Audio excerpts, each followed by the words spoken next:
Afternoon and welcome to our NABS Talk, Managing Your Money During the Cost of Living Crisis with Commodore. We are delighted to have you with us and we're so excited to have Kia join us today. Now, before I introduce Kia, let me welcome you to NABS. We are the advertising and media industry charity. We're here to help you thrive. And to do this, we offer support services including coaching, therapy referral and our new financial wellbeing page. And you will find that if you go to our homepage, link in the chat box for you. Now, a core part of what we do with our industry is to support your mental health. We know that mental wellbeing and financial wellbeing are interlinked. So it is particularly fantastic to have Kia with us here today to help you manage your money.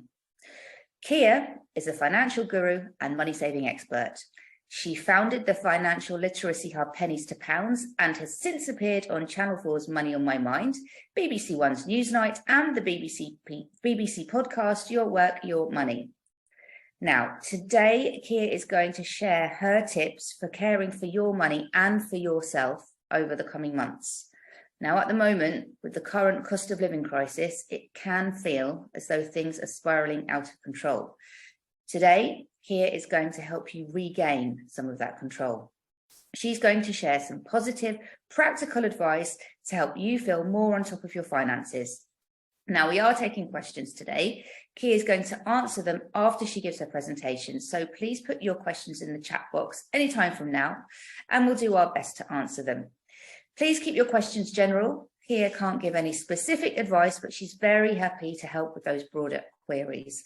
And if after this talk you need more specific guidance, remember that financial wellbeing page that I mentioned before, link in the chat box. Well, without further ado, Commodore, it's amazing to have you. Welcome. How are you doing? Thank you, Louise. I'm good. How are you? Yeah, very good. Thank you. Over to you. Thank you. I'm just going to share my screen with everyone. Let me just make sure that works. I'm going to need a thumbs up from everyone that you can see it. Hopefully we can. Hold on. You know, with technology, but thank you to NABS and everyone for having me here. Like Louise mentioned, if you have any questions at all, please put them in the chat box. You'll also find that there is a poll going on right now. And I just want to know, how are you finding the cost of living crisis? Is it affecting you? And if so, how is it affecting you? I can actually see your answers, so that will help me as we go along to kind of find out how you're finding it. But yeah, without further ado, let's get straight into it. So my name is Kia, as Louise lovingly mentioned. I am a personal finance guru and a money saving expert. So I have built my platform, Pennies to Pounds, around 3 years ago now. So a little while ago, 3 years it's been. And I did this predominantly to try and help people understand their finances, because, you know, it's not something that you get taught in school and it can be quite hard to actually manage your finances. Since starting, I've worked with loads of amazing brands, including NABS here today. And as mentioned, I've worked a lot with the BBC to create some content. I just put out some more helpful personal finance content out there for people to understand. So I want to go straight in to the cost of living. Now, it's affecting everyone. I can see the poll in front of me. So a lot of people have answered quite a bit. We've seen yes a lot in terms of how the cost of living is affecting people. And here is some statistics from the ONS, the Office of National Statistics, which is the predicted increase of household expenditure for 2022. So this is essentially how much the ONS have predicted that households will have to spend more every single week on their household income. There's no surprise if we take a look at London being one of the most expensive at £75 extra per week per household. But it's feeling it all across the country. We can see that everyone is going to be feeling that increase. Then if we look at the other side, this is the breakdown of the expected increase for UK households for weekly expenditure by income brackets. So again, we've had other things like when we had the pandemic, where perhaps it was people on perhaps lower incomes who were harder hit, but we can see here that the cost of living is in fact affecting everyone, which is why it's so important to be able to understand how we can manage our money. And I know it feels very doom and gloom. We've had the autumn budget that was released. Sometimes it can feel like there is no help out there, but hopefully this talk will help to put your mind a little bit at ease. Like I said, any questions that you have at any point, please do put them in and I will try my best to answer them for you. Now, when it comes to anything, when I talk to people about managing their money, the first thing that I always talk about is budgeting. Now, it's a common theme when you look at personal finance. You can have a Google. Budgeting will always be one of the first things that comes up. And the reason why it's so important is because you need to understand where your money is going. You'd be surprised how many people I talk to who have no idea what their balance is. There's a lot of people who just they get paid, they kind of cover their eyes and hope for the best when they go to the shops and tap their card. And that can work for a little bit, but if you actually want to stay on top of your money, it's so important to manage your money. So this is an example spreadsheet that we have at Pennies Pounds, but I know that NABS have their own hub with loads of budgeting tools as well. But just so we can use it for the sake of this talk, here is a breakdown of a budgeting sheet that I created for our platform and that I actually use to manage my money. So I do this because it's very important to know exactly how much money you've got coming in and how much is going out. There's different budgeting methods out there, such as the 50-30-20 rule, which is essentially where 50% of your income that you get will go to your needs. So that's rent, utilities, all the things that you need to pay for. 20% of your income will go to savings and repaying any debts that you may have. And then 30% is towards everything else. Now that can work, and a lot of people do follow that method. However, the method I prefer to use is the zero-based budgeting method. So that is, as it sounds, where you have your income. So as we see up top, so let's just say for argument's sake that my income is 1,350, but instead of splitting it into 50-30-20, I'm just budgeting it down to the last penny. So every single penny gets allocated into my budget. Now I do this because it's really helpful to know exactly where your money needs to go. Now, there is more to the spreadsheet. I just condensed it down. There are other sections to it, but it is really important to break it down. So this is where you will include how much is your rent, how much is your phone bill, insurance, childcare, car payment, the list goes on. And it also breaks it down in terms of your debts. Now, this is a really key part. I think sometimes when we come and talk about personal finance, we don't often tackle debts. Now, debt is not a bad thing, right? The reason we have credit facilities is so that we're able to buy things, whether it's so we can buy things and pay it off in installments, whether it's to be able to cover those last minute expenditures that we need to do. For example, your boiler may have broken down and you hadn't planned for that in your monthly budget, so you may lean into credit. Credit is not a bad thing, but what we need to make sure that we do is we have a plan in place to repay back the lines of credit that we take out. Now, just give you a little story. I started thinking about money when I was in university because that was the first time I had ever moved out, and I realized that things like Wi-Fi wasn't free. I know it sounds ridiculous now, but I had no idea that my family were paying for Wi-Fi. I thought I'd just go and you connect automatically. But that was my first real life experience understanding my money. And when I became 20, I decided to start building up my credit score. So I applied for a credit card. I thought I didn't get accepted for that. I applied for a second one. It turns out both got approved, and I had £2,000 on credit cards that I got approved for at 20 years old. As you can imagine, I'm sure everyone can kind of flash back to their 20-year-old self. I blew all of that cash. And that was a great learning curve for me, not because I spent £2,000 on I couldn't even tell you what now, but because it taught me the value of money and taught me having a plan in place to repay it. So you'd be happy to hear that I did repay it. I repaid it off over about 8 months because I was working, but that taught me that when you come to budget your money, it's great having income in, it's great putting money in savings, but I also need to account for my debts as well. And as you can see on this spreadsheet, it's also really important to save. Now, I want to emphasize here that we are in a cost of living crisis. Everyone is feeling that pinch, and I don't want anyone to feel as though they have to put money away. If you can put money away and you have that extra income, then that's great. But if there are months where things are tighter and you haven't got the spare cash, then please don't feel as though you need to. The great thing about personal finance is it's just that, it is personal. So that means that what you do versus what your friend may do, or your aunt or your sister, is all going to be different because everyone's in different situations, everyone's got different bills and different outgoings. So please do tailor that to what you need and what you're able to put away.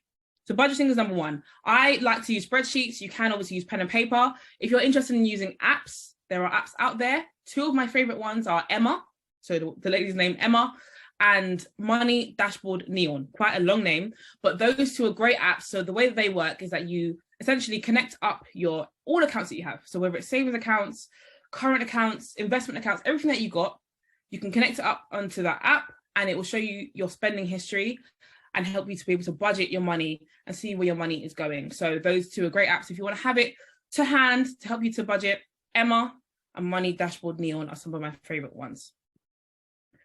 Now, these are some swaps that I know we're all looking, what can we do to try and save money at home? We're spending a lot on energy, a lot on gas, electric. What can we do to save some money? So here are some of the key swaps that I think can really make an impact if you wanted to try and cut back a bit with your household utility bills. So if you're someone who uses an electric cooker at home, I use an electric cooker at home. If you use that for an entire year and use anything else, you spend around £316 per year. But now if you swap that to an air fryer, I must admit, the air fryer is probably one of the best purchases that I've made. I love it to death. Absolutely love it. The air fryer can save you quite a lot of money. So you go from spending £316 per year to actually spending around £52 per year. Now, this is not to say that you're going to cook every single meal in your air fryer, but just seeing that if you did make that switch, if you do have one at home already, maybe it's utilizing it. If you don't, perhaps you can whack it on your Christmas list for Santa to bring it to you. But again, it's seeing those differences that we can make at home to actually save some extra cash with our normal spending and normal cooking and everything. Another one that I could admit I have been guilty of in the past is overfilling the kettle. So if you're someone who feels that more than you need to brew 1 cup of tea, for example, you could be spending around £58 per year. However, if you just filled up to what you need, or around 2 cups full, you could be spending around £11 per year. Now, again, that's a very small change that I can admit. Sometimes I do overfill it, but if I was more conscious, so now going forward, I'll be a lot more conscious of how much water I put into my kettle, I can save actually quite a bit of money that you wouldn't have expected. Another one is smart appliances. So you can save around 1 to 15% per year on your energy bills. Now, smart meters is something that you can get from your energy provider at no extra cost, and that is really good to help you to understand how much energy do you actually use. How much do you spend on a weekly basis? And that can help you to ascertain, perhaps maybe I need to take things out. There's a lot of items that we have on standby. What can you do that way? Smart thermostats is something that I've been using in my house for the past year, and I can say that I absolutely love it. So the way that smart thermostats work is that you can essentially, like you normally can, you can set when your heating comes on and off, but you can also turn it on and off on your phone. So perhaps I may be out and I may choose to just boost the heating in my house for 1 hour. You're able to control your heating that way. So instead of leaving it on all day and perhaps no one was in the house, you can actually control it at your fingertips on your phone. And then smart plugs is another one which we use at home as well. So if you have items plugged in, whether that's a TV, games consoles, anything that requires any electricity, quite often we turn them off and we think that they're off, but they're actually on standby, and standby can actually be drawing quite a lot of power. Whereas if you have smart plugs, again, at your fingertips with your phone, you can turn off everything. So you can say, right, no one's at home, I don't need anything on, let me switch that off to save money and not spend extra on electricity than I actually need to. If you're someone who is looking to perhaps get some new appliances in your house, maybe something's broken down, maybe it's just due for an upgrade, switching to the most energy efficient model of these appliances can actually help you to save a lot of money. Now, unsurprisingly, tumble dryers cost a lot of money to run. They can be great, especially if you live in like an apartment building where perhaps you don't have the space to hang out your clothes to dry. They can be really handy, however, they can cost a lot of money. But if you're looking to actually replace those appliances or get some new ones, finding the most energy efficient tumble dryer can save you around £106 per year. When it comes to a fridge freezer, finding the most energy efficient one could save you around £76. Washing machine, £55. A built-in oven, £39, and dishwasher, £32. And these are swaps. Like I said, don't go out of your way to buy a new one, but if you are looking to perhaps replace what you've already got, or something has stopped working, it is always worthwhile to have a look and make sure you check the energy rating. Now, you'll see a scale whenever you go to have a look at an appliance, which has a rating from, I believe, A to E, or perhaps F, which will essentially show you how energy efficient the appliance is, so you can decide which one are you getting. You may find that the more energy efficient ones cost a little bit more, but in the long run, you will save money across the year and all the years that you have them. Now, the final one is actually block out drafts. So I have loads of different creaks and gaps in my house sometimes where I'm actually letting out heat, and that can actually be costing you around £65 extra per year. So it's always worthwhile to have a check and have a look to see if there's any place that you can perhaps block out. You can buy those blockers from places like B&M, from your local supermarket, to actually put stuff by doors or to block out letterboxes, to be able to keep all of the heat in, because at this point we don't want to spend extra money than we need to. So it's really important. Another key one I want to mention is radiators. So a lot of people don't realize that blocking your radiator, so anywhere in your home, if you have anything blocking your radiator, you can actually be reducing the amount of heat that goes around the room. I know this, my dad is an engineer by trade. He hammers that into us to make sure that we make sure that the radiator has all the space that it needs. If you also want to try and get as much energy and heat as possible from your radiator, you can actually also buy reflective sheets that can go behind your radiator, which help you to actually reflect out a bit more heat, because a lot of heat gets lost when you have a radiator on. So you can actually reflect it back into the room and hopefully save some money that way. So these are just some swaps that you can do quite easily at home to actually help you save a bit of money, because like I said, we need to try and tighten our belts wherever we can and try and save the money wherever we can. Food shops. Quite often we've seen food shops, the prices of some of our favorite items have gone up, especially branded items. They've gone up. So now it's like, what do we do? Obviously, the number one that we can do is to shop own brand. Everyone has their preferences for what they like. If you're shopping ketchup, beans, I know everyone's very particular about the certain brands that they like. So perhaps shopping own brand isn't really the route you want to go. So I want to tell you about 4 apps right here, which are really good. If you don't have them on your phones, I would definitely recommend you download them and take a look at all of them. So the first one is Too Good To Go. This one is one of my favorites. So essentially this app was created to help to combat food waste and also allow people to be able to rescue food that would otherwise be thrown away. So you have lots of your favorite restaurants on there. So I've gotten stuff from Greg's, from different restaurants. We're able to essentially pick up and rescue that food where they might have thrown it away. You can take it home. And the good thing to note is that a lot of supermarkets are now on there. So they're not necessarily giving you things that are rotting, but they're giving you things that they were going to throw away because it's a day or two until the sell-by date, where you can actually go and pay a couple of pounds and bring home a massive bag of food home, whether that's takeaway food or groceries. It's a good app to have a look at and see what you can rescue and where you can actually cut down some of your money. Latest Deals, if you go across, is again another good app to have. So Latest Deals allows you to check the prices of some of your normal items across all of the supermarkets. Now, if you're someone who perhaps is a big fan of ketchup, because I know that's a big point in my household, everyone loves a certain brand of ketchup, then perhaps we would go on latestdeals.co.uk, type in ketchup and see how much the ketchup costs across all supermarkets. That way you can make sure that you're getting the best price for all of the items you're looking to purchase, especially name brands, because we know that those are going up the most and the fastest in terms of the supermarkets. Olio is a really good app to definitely have on your phone. So Olio is essentially where you're able to share food with your local neighborhood. So there may be people, so let's take myself, for example, I may be in my local neighborhood and I'm like, you know what, I've got some tins of stuff at home that we're not actually going to eat anymore. Nothing wrong with them. They haven't gone out of date. I just don't need them. I may go on Olio and say, I've got these 10 tins of X thing that we don't need anymore. People can then comment and say, oh, I want to go pick it up, and they can take it. It's a really good way to, again, minimize food waste and also be part of your neighborhood and helps to share. There may be people in your neighborhood who are struggling and who sometimes it is hard to ask for help, but apps like this allow you to do that, be able to share food and pick up food without having to feel any kind of embarrassment, because again, we don't want anyone to feel embarrassed. We are all struggling, so another good app to have. And then Checkout Smart is a really good app to use if you want to get cash back on your normal food purchases. So cashback is essentially where you get cash back on your purchases, just as it sounds. You shop, you spend money, and you're actually able to get some money back that you can withdraw into your PayPal account or into any kind of bank account that you want. It always sounds like a scam. People always say to me, it must be, it sounds too good to be true. It must not be true. And I promise you, it isn't a scam. You can just get cash back. So Checkout Smart allows you to do that, but on supermarket shops. Quite often, whenever I talk about cashback, it usually is shopping online, on like clothing stores or fashion brands and tech stores. This is just for supermarkets. So you can download this app, and I believe they have a webpage as well. And all you need to do is just shop as normal, and then you take a picture of your receipt, upload it to Checkout Smart, and within a couple of days, you'll have your cashback put back into your Checkout Smart account, which then you can withdraw straight into your bank account and straight into your PayPal account, which again is another good app. So I definitely highly recommend everyone these 4 apps. Go and have a look. Really good apps. Now I want to talk about savings. So I mentioned earlier, this is if you're able to save, then please do. So these are just some of the main reasons that we all know why everyone saves. So number one, it's for a goal. You may have something in mind that you want to save for, whether it's a holiday, car, house, you have a goal in mind.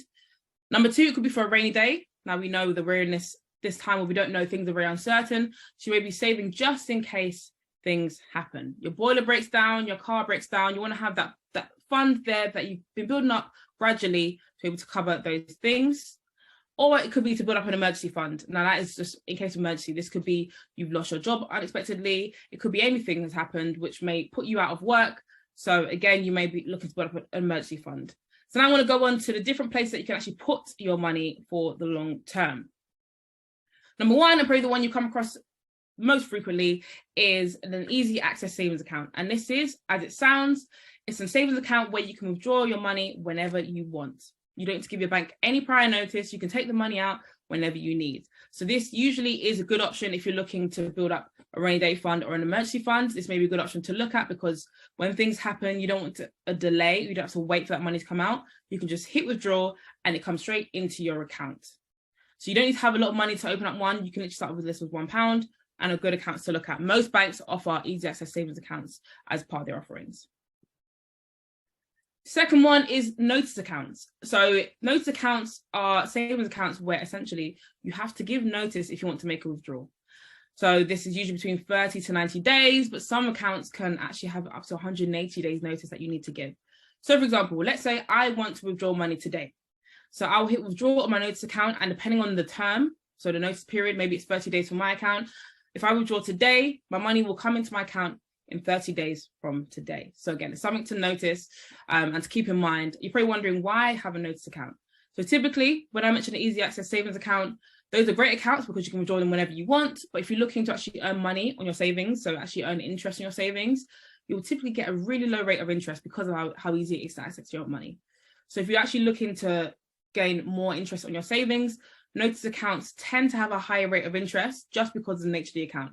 Because you can't withdraw it whenever you want, as a reward for that, so to speak, by banks, they will give you a higher rate of interest typically on notice savings accounts. Third one is the fixed rate savings account. So this is essentially where the interest rate for this account is fixed for a period of time, for example, fixed for 2 years. So these accounts, again, similar to notice accounts, typically have higher rates of interest because of the nature of it, and you're actually able to fix it in place. So let's say you fix your fixed rate savings account at 3% interest, but overall in the economy, interest rates go down, you will be unaffected for the time period that you fixed it for. So again, another good option if you know that you've got some money sat there that you want to kind of put aside and just have there, no real rush for it. You can just put it there and let it be earning money. It's also important to know that usually you'll fix that money away for a period of time. So if the fixed time is 2 years, you will fix that money away for 2 years. So it's important to know, depending on what your goal is, perhaps this will be a good option for you for saving for something in 2 years' time. You say, you know what, that money can sit there for 2 years, I don't need it. But again, it's important to know that any money you put there, you can't just withdraw as and when you want. Then one that we hear all the time is the ISA, individual savings account. So the ISA is a savings account, which is much like a normal savings account, except you earn, any interest that you earn is tax-free. So interest rates on ISAs can be fixed or variable. So like I mentioned, fixed is when it's fixed for a period of time. Variable is where it can change depending on what happens in the economy. And you're able to deposit a maximum of £20,000 across all of your ISA accounts. So you're able to hold more than one ISA account. So you could hold a junior ISA, a normal ISA, a stocks and shares ISA. Like I said, there's so many ISAs out there. You can hold a number of different ones, and you're able to deposit a maximum of £20,000 across all of your different ISA accounts.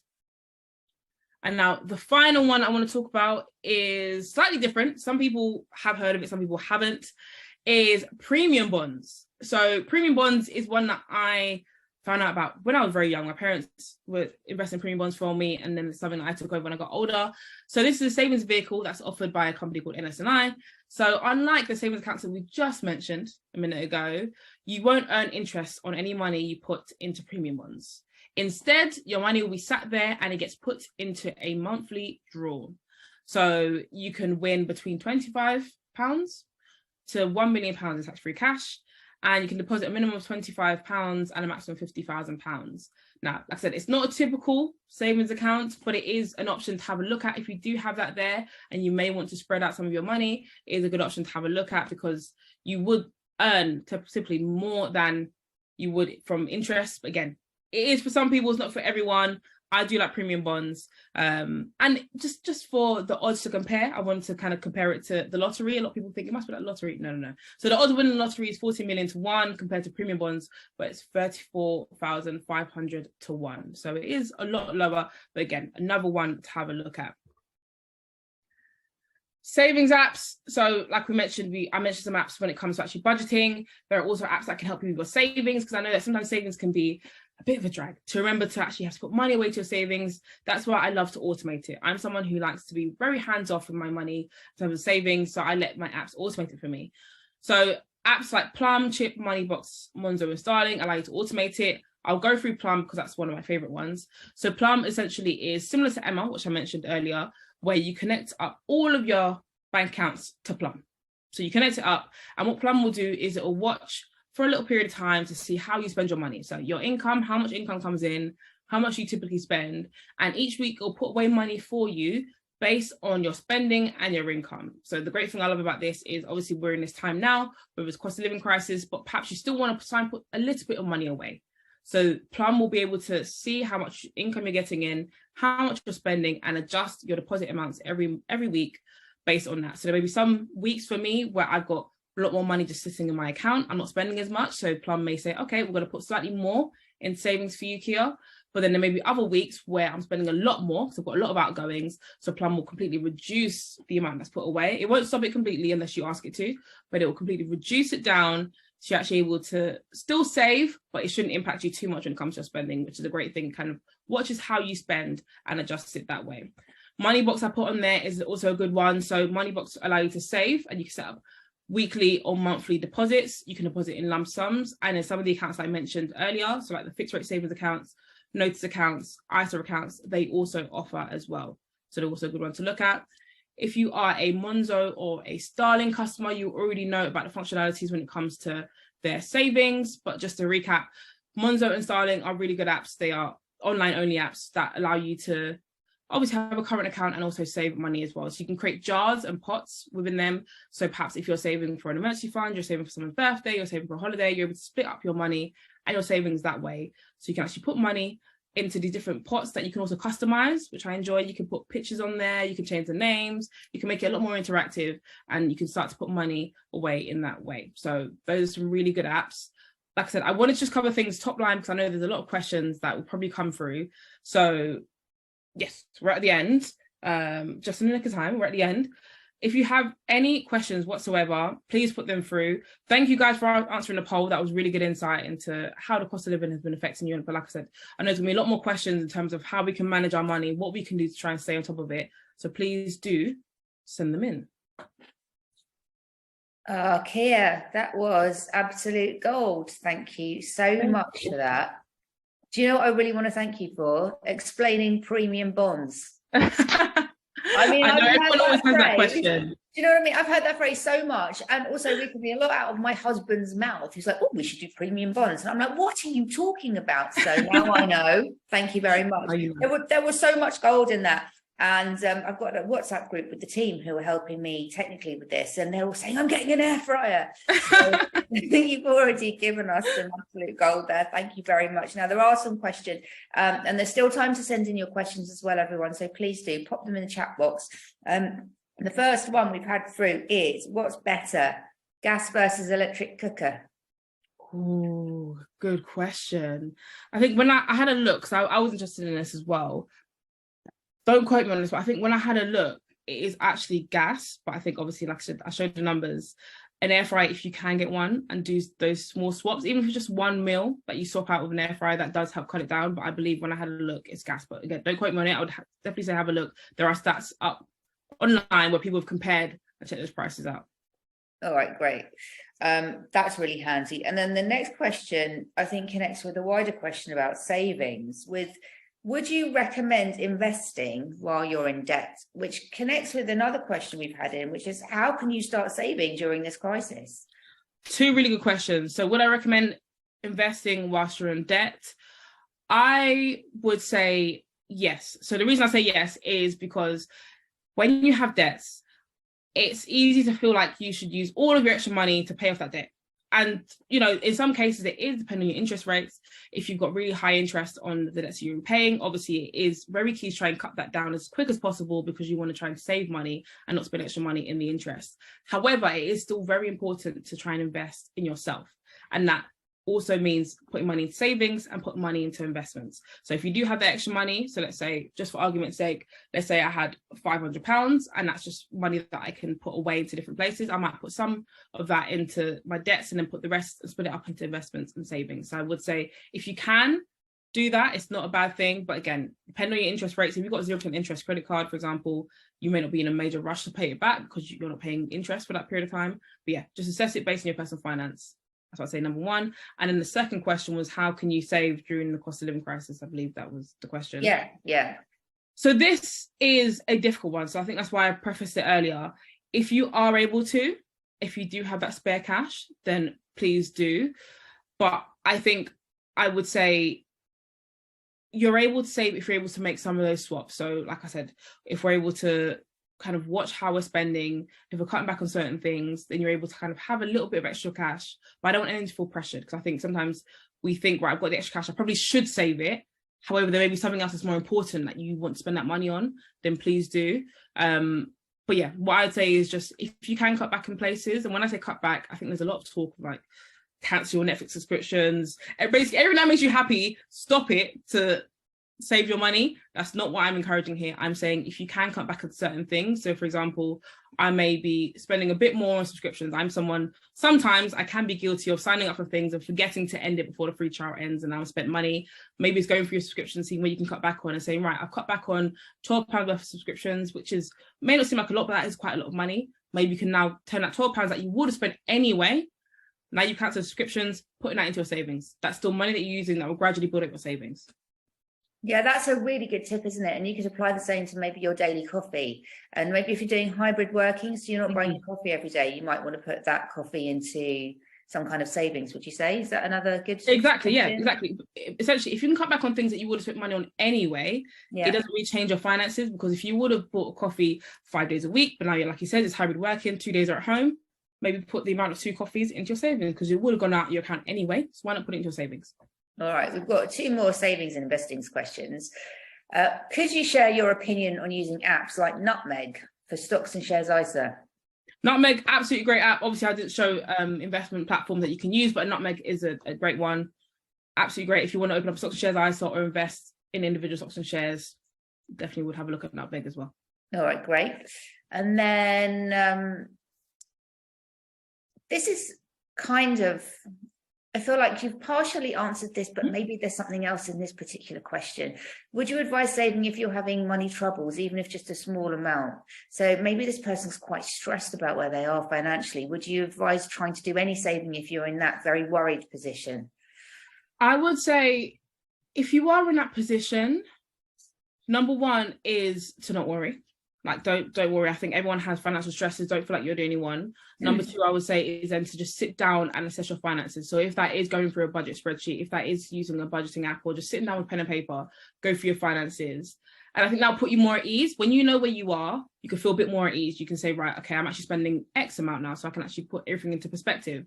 And then, like I said, once you've done that, if you can save, then please do, but don't put added stress on yourself if you're not able to after that. Please don't, because whatever situation you're in, once you put a plan in place, there'll come a time, maybe it's 6 months, maybe it's a year, maybe it's 2 years time, where you've got yourself into a level position where now you can actually afford to save, and that's absolutely fine. As long as you've got a plan in place, then you're on the right track. All right, which leads very nicely into the next question, which is a wider question about money anxiety, how you deal with money anxiety during this time. I would just like to give a shout out to NABS at this point, because we're here for emotional and financial support. So just have a look at the financial wellbeing page, see the resources on there.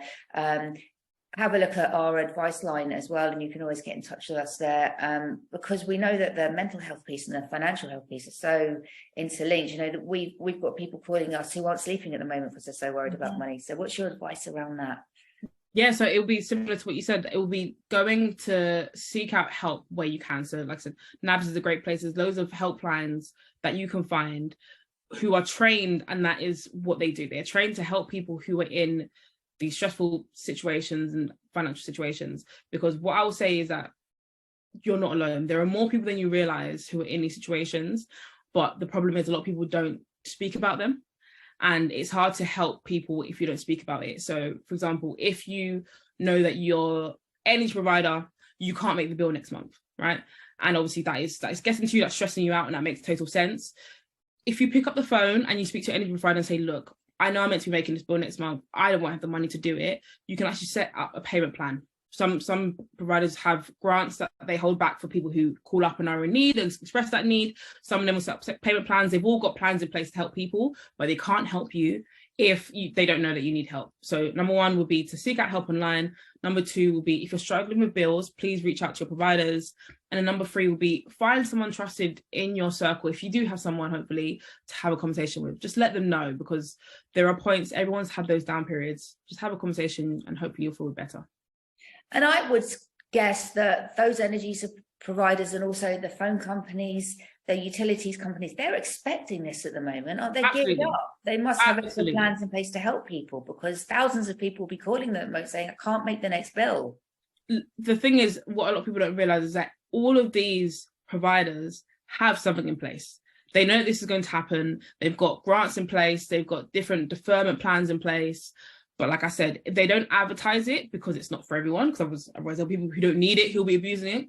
But it's people who, if you are in that situation, then you can call up and you can say that, and they will say, okay, we've got this support, whatever that is, and they can help you. For any provider, it can be phone, like you mentioned, electricity, gas, water, anything that you pay for, just let them know. All right, great. I'd just like to say a huge thanks to everyone who's sending in questions. They are coming in fast, so we're going to try and get through as many of them as we can. I have a small amount of money in a bank account, savings account. Should I move it to one of the apps you mentioned? Is it better rates? Oh, good question. So obviously this is hard for me to actually say yes or no, because I don't know what rates you're getting in that account versus elsewhere. What I would say is to have a look, if you've got the money sitting there and perhaps you don't need it, maybe have a look at one of the ones I mentioned earlier, like notes account or fixed rate account, because you may find you may be getting a better interest rate if you do move it into one of those accounts. But yeah, again, it's hard for me to say because I don't know the rates of interest, but I'll say have a look. There are interest rates are going up. I know we had a period of time where they were really low and it was looking very bleak, but they are actually going up, so you can actually get good rates of interest if you have a look online. All right, that's sounding encouraging. Bit of research and you might actually find something good out there. This is a great question. How do you avoid getting sucked into the Black Friday sales and the fear of missing out on a good deal? Well, if you saw the story yesterday from Which magazine, actually a lot of those deals aren't that good, are they? Yes, I saw that as well. I think it's like 1 in 10 deals are actually good deals, which is very, very crazy. Really good question, to be fair. Black Friday is literally tomorrow. So it can be tempting. I actually did an episode of this on Pennies Pounds this week on our podcast. And some of my top tips would be to, number one, make a list of what you want. Because I think sometimes when we go in blind, we just kind of impulse shop and you buy everything and maybe you didn't need the stuff that you needed. Number one, make a list. Number two will be then from that list of the things that you want. From today, where a lot of retailers haven't cut their prices, make a list of all the retailers who are selling that same product that you want. So let's say it's your TV, for example. Make a list of every retailer that sells that TV. And then tomorrow, you can actually see, am I actually going to get a deal? Because like we've seen, I've seen a number of retailers who will hike up their prices the day before and then cut it down to like the regular price on Black Friday to make it look like you're getting a deal, but you're not actually. So that will help you to actually see, am I actually going to get a deal? And then thirdly, if you are going to shop tomorrow, it would be to make sure you use some sort of cashback site. There are loads of platforms like Quidco and Top Cashback, my favorite ones, that allow you to essentially get cashback, which I mentioned earlier for Checkout Smart, but allows you to get cashback on your purchases. And this is, again, a no-brainer. If you know what you're going to buy, now this is not encouraging impulse buying, but if you know what you're going to buy already, maybe it's Christmas presents, maybe it's just buying something for yourself, then make sure you always check cashback first, because I have gotten back quite a bit of money whilst I'm already doing my pre-planned purchases. So it's brilliant. It's a no-brainer if you're going to do that. All right, awesome.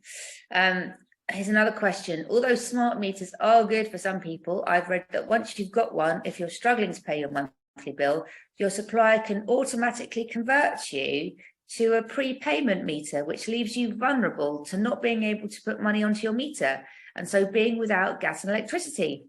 Any advice on this? So this is a hard one. So I would say if you are worried about that, then perhaps it's a hard one. So I would say if you're worried about that, then perhaps maybe don't opt for a smart meter. So like I said, a smart meter is great because if you don't know your energy consumption, because some people don't know, some people just have things plugged in at home and they have no idea. But if you feel like that could be a potential issue for you, then I'd definitely say steer clear, but have a look at some of the other ones I mentioned. I think I mentioned smart plugs and smart thermostats again, which are good ways.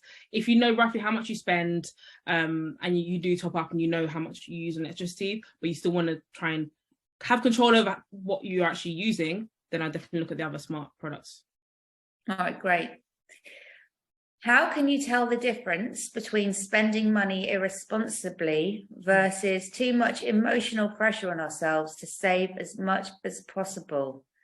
Which makes me think of what you were saying before about, well, I don't want to cancel my Netflix subscription because it makes me happy. So there's that balance there, isn't there? You've got to strike.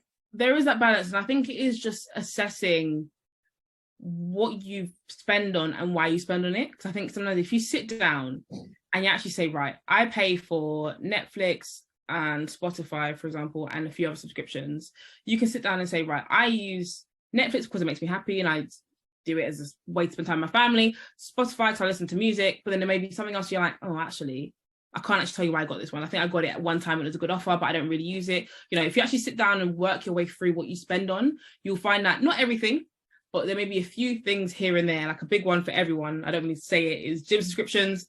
If I ask some people, you've got a gym subscription, you've been paying for the last year, how many times have you been over the last year? There'll be a lot of people say, okay, maybe I can cut back on that one until I'm ready to go, or I can pause it, for example.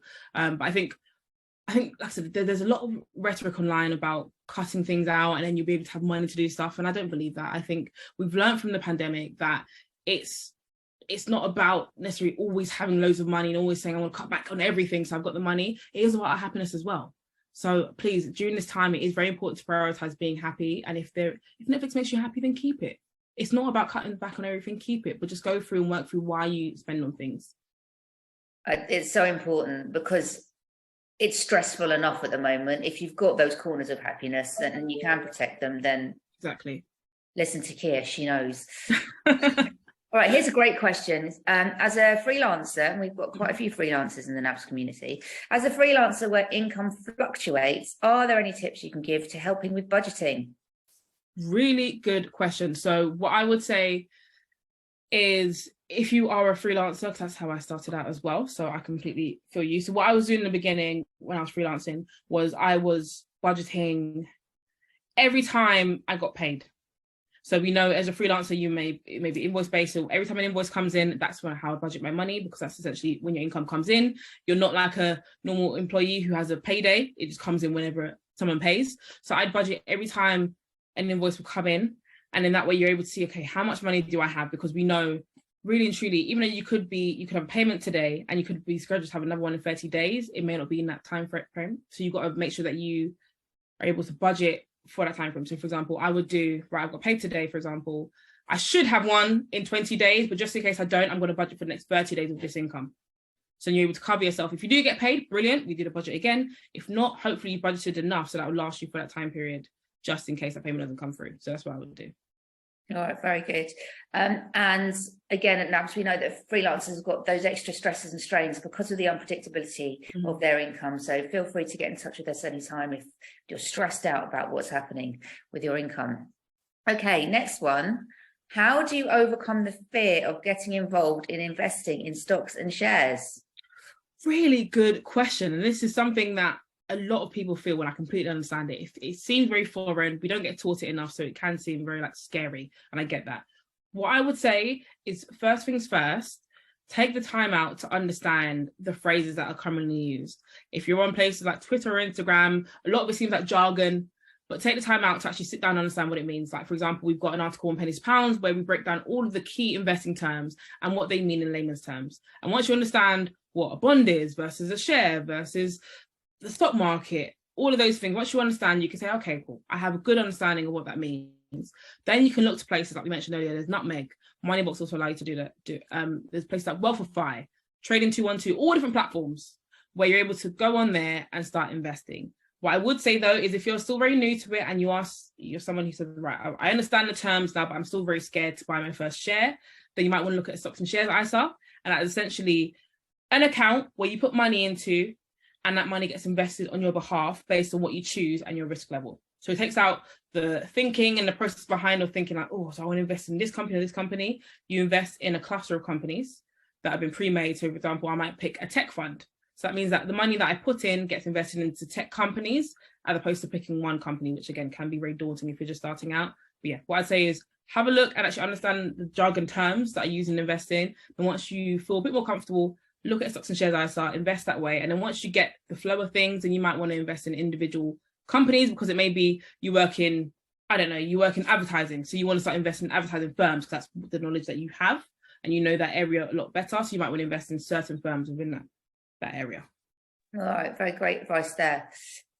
This is a big question and potentially very tricky situation. What if my partner is terrible with money? Any advice for coping / helping?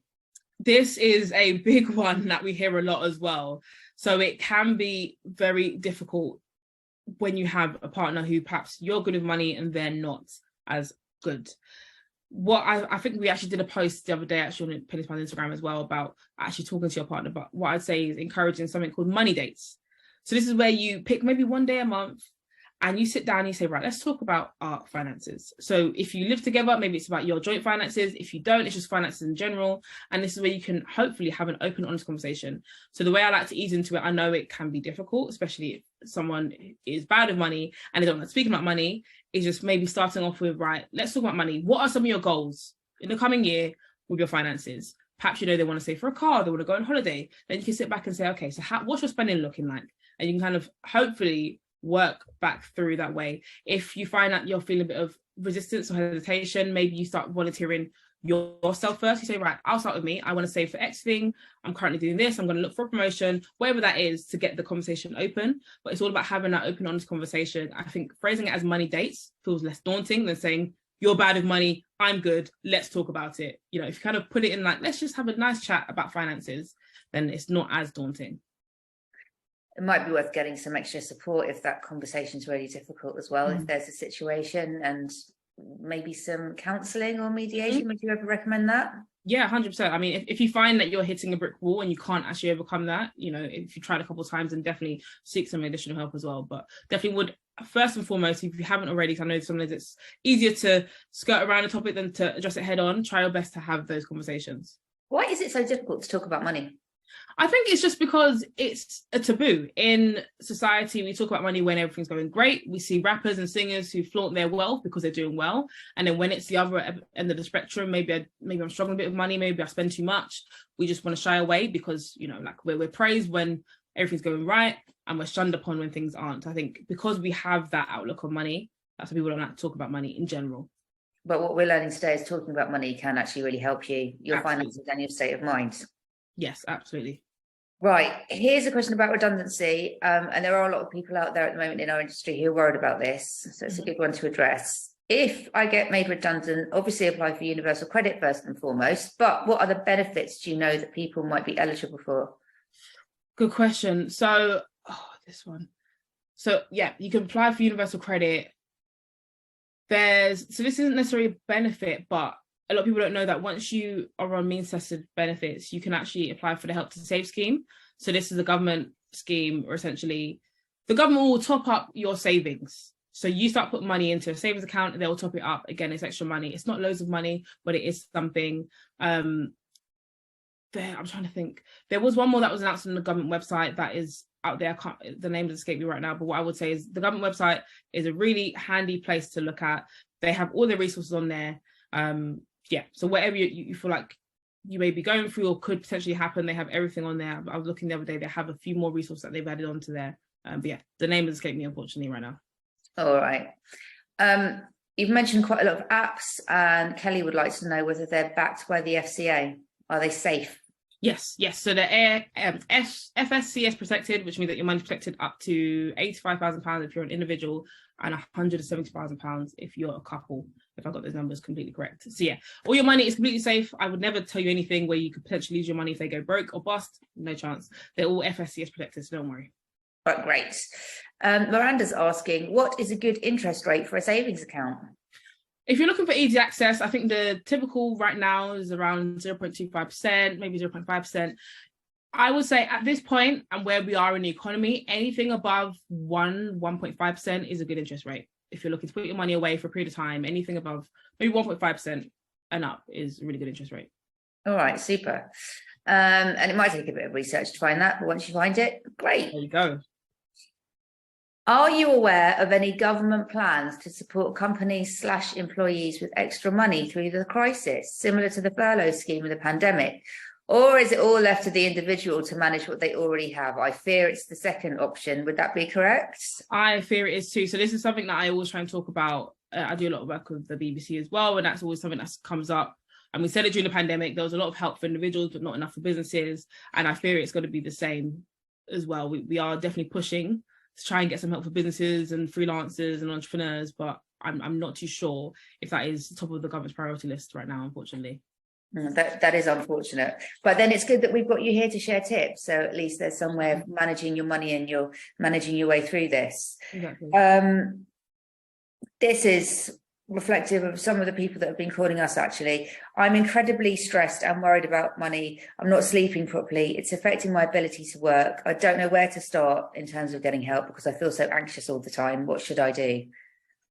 This is, yeah, I never like hearing these ones because I really don't want people to feel stressed about their finances. I completely understand, but I don't want you to feel stressed. First and foremost would be to reach out to a helpline. So whether that is reaching out to NABS, I know you've got a lot of resources on there, or go into a debt helpline. So even if you are not stressed about debt, for example, right now, maybe it's just that you feel like you're not going to have enough income in the coming months to cover things, they can still help you. They can help you to put in place a plan, a financial plan. They can also help you by reaching out to your, people that you pay your bills to and everything. They can do it on your behalf to be able to set up those payment plans. So if you feel like, oh my gosh, I'm really nervous, I don't really want to reach out to my bill providers and let them know that I can't pay, you can go to these institutions, they can do it on your behalf.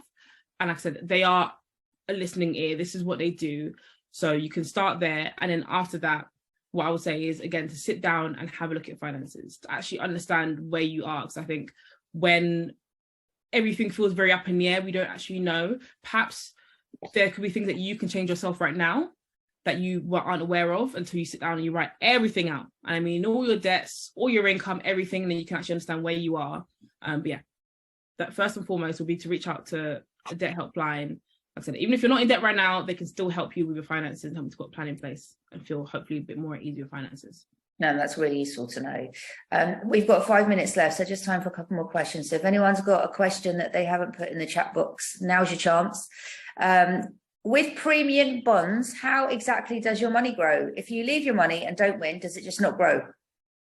Good question. So essentially, quick answer is yes, because you don't earn interest on your money in premium bonds. But the longer answer is you put money into premium bonds. And what I should have stated in the presentation is that any money you put into premium bonds, so let's say I invest £100 today, right? I put £100 in my premium bonds today. I don't get entered until the next month's draw. So I put money in today. I will probably get entered into the January draw now because it's the end of November. So you have to remember that. But what will happen is the more premium bonds that you have, the higher likelihood of winning, naturally, because you've got more in. But yeah, if you don't win, then your money will sit there and not grow. So which is why I said it's a good option to maybe perhaps put some money into there. You might not put your whole life savings into there, but you may put some money into there. But again, if you have more in there, you have a higher chance of winning. And if you do win, you can choose to either withdraw that money, withdraw your winnings, or you can choose to reinvest it back into premium bonds, which gives you, again, a higher chance of winning. But it's a good option to have a look at across all of the different savings platforms I gave you. All right, great answer. And last one, I think, because we've only got a couple of minutes left. I want to cut my costs. No idea how to go about it. What's the one area I can reduce when I'm spending? I mean, is there that one common area that we all have that we should go to first when it's time for a cut? That is a really good question. What I would say, whenever I talk to people, the one typically area that people will spend a lot of money on is just their not impulse spending, but spending on things that they want. So whether it's nights out, whether it's just buying stuff for yourself, clothes shopping, quite often that is a big section. So people may say, right, I'm going to spend £200 this month. And then by the end of the month, they said, oh, I actually spent about 400. They doubled it. So what I'd say is to have a look and see how much you actually spend on having fun, on buying stuff for yourself. And it's not to say that, like I said earlier, again, re-emphasizing, not saying don't buy yourself anything because you are allowed to treat yourself, but perhaps if you go back through maybe the last 3 months and how you spent, And then you might say, oh, okay, maybe I spent a bit much here. Maybe I'm going to set myself this budget. A lot of people now I'm seeing are budgeting using cash. So they might say, right, £200 is all I'm spending for the month on going out and see my friends, and they have that in cash. So then, you know, when that ends, that's it. One thing I like to do is I have a separate bank account, which I just send my money over there, and that is my budgeting. So if I go to a place and it gets declined, that means my budget is done. That's it. So yeah, what I'd say is have a look at your actual spending on yourself, spending on going out, how much you spend there, and see if you can cut back that way. Or spending on takeaways as well is a big one. Okay, and time for one last quick question. What's just one thing that people can do to take care of themselves mentally through this really difficult time? One thing that you can do to take care of yourself mentally is to ask for help.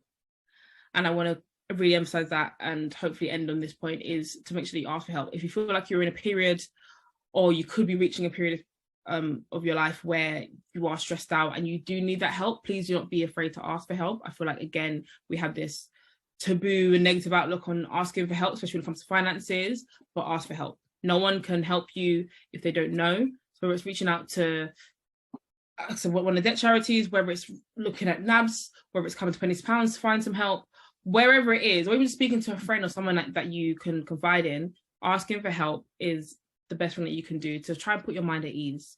And just remember that you are not alone at all. Everyone is feeling the pinch, especially during the cost of living crisis. Everyone's feeling the same. So don't feel as though, hopefully, that you're out there by yourself, because you're really not. That is a brilliant note to end on, Kia, Commodore. That was just full of pearls of wisdom and reassurance. That was absolutely brilliant. I know that everyone that's been on this call with us will feel the same way. Absolutely huge thank you to you. And I'm really sad that we've come to the end of that. I could keep on chatting. I hope you'll all agree it's been a super useful hour and so many key takeaways. I mean, I couldn't write them all down, but budgeting for your debt as well as your income, absolute gold. All of those apps that Kia told us about as well, and she's assured us that they're safe to use, and making those simple switches, even looking at your letterbox to see if it's letting the draft through, just loads of things, practical things that we can all do in the next few days to try and save a bit more money. So huge thanks once again, Kia, for joining us today, and just for being so empathetic and so informative. Do check out Kia's platform, Pennies to Pounds, for more information, and remember that NABS is here to support you as well. We've got all of those resources to help you that I mentioned at the top, including that financial wellbeing hub. You'll find everything on our website, link in the chat box. Now, we do really want to know what you thought of today's talk, so please share your feedback. We have a link to the feedback form in the chat box, and we're also going to be emailing that out in about half an hour. Your feedback really helps us to serve you, so please take a few minutes and fill that one out. And it just goes to say thank you again to Kia. Thank you so much. I wish you all very well. Thank you for joining us today, and hope to see you all soon. Goodbye. Thank you. Bye.